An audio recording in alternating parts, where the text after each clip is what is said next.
enough to remember when congressional races were pretty much local affairs, and you knew everybody. And in fact, I think it used to be that each congressman represented 400,000, not 800,000.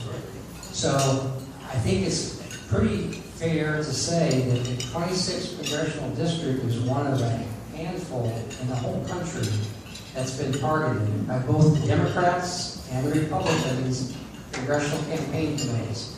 So I'd like both of you to talk about the influence of outside money, recognizing it's both parties are doing it, and this circuit, Mr. first, and Mr. Garcia. It is regrettable, but it is a reality. The Supreme Court has ruled that all of these groups can get involved. And I'll give the incumbent credit. He does not discriminate on campaign contributions. He's taken money from ExxonMobil's PAC, and he takes money from the most radical union PACs. But yes, you know, this is a reality, and we have to deal with it.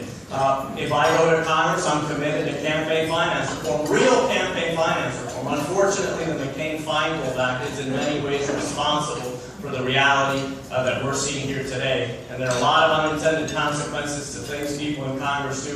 One of the ones of the McCain-Feingold Act, for example, is this new environment. I'm committed, however, to a clean campaign. I'm committed to not committing absentee ballot fraud, as happened in Mr. Garcia's 2012 campaign. I'm committed to not recruiting straw candidates, as both the Republican, the former Republican congressman, and the current Democratic congressman have done in past campaigns. Our community has had enough of the fraud and of the scandals that embarrass us when we travel to Washington, D.C.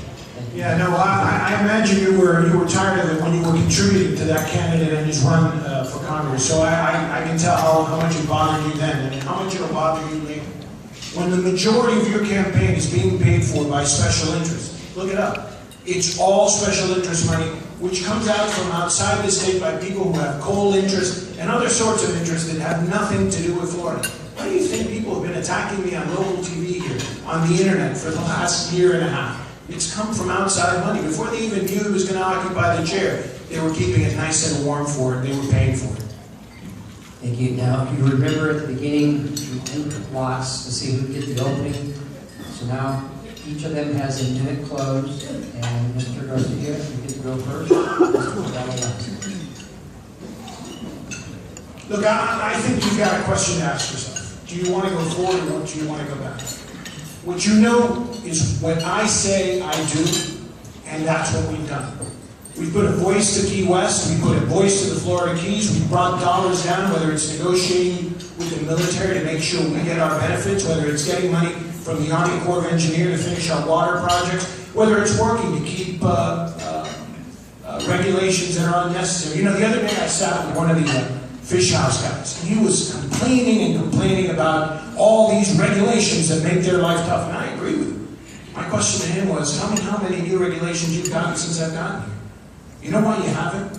Because we work every single day to make sure that whenever something happens in the Florida Keys or South Florida, I'm there. And you know this. You know this because we live here, we spend time here, and we invest in our community because we want to make a difference. Thank you for letting me be the congressman from the 26th Congressional District. I appreciate it. Mr. Cabela.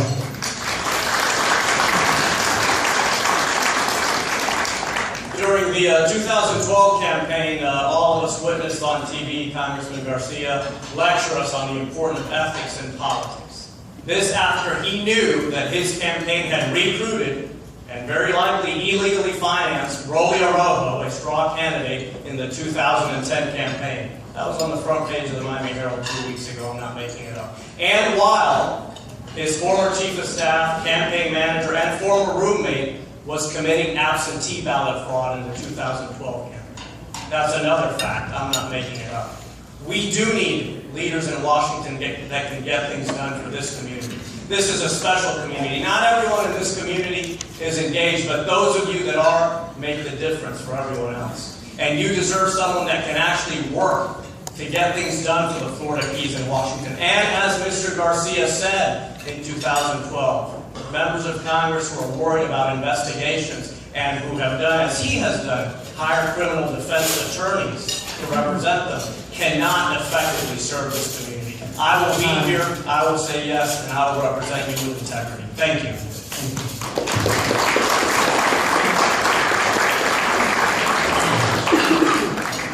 both of you gentlemen for coming here. I think the information that was conveyed is informative. Hopefully, Virginia said we get a check because we brought so many people. It's,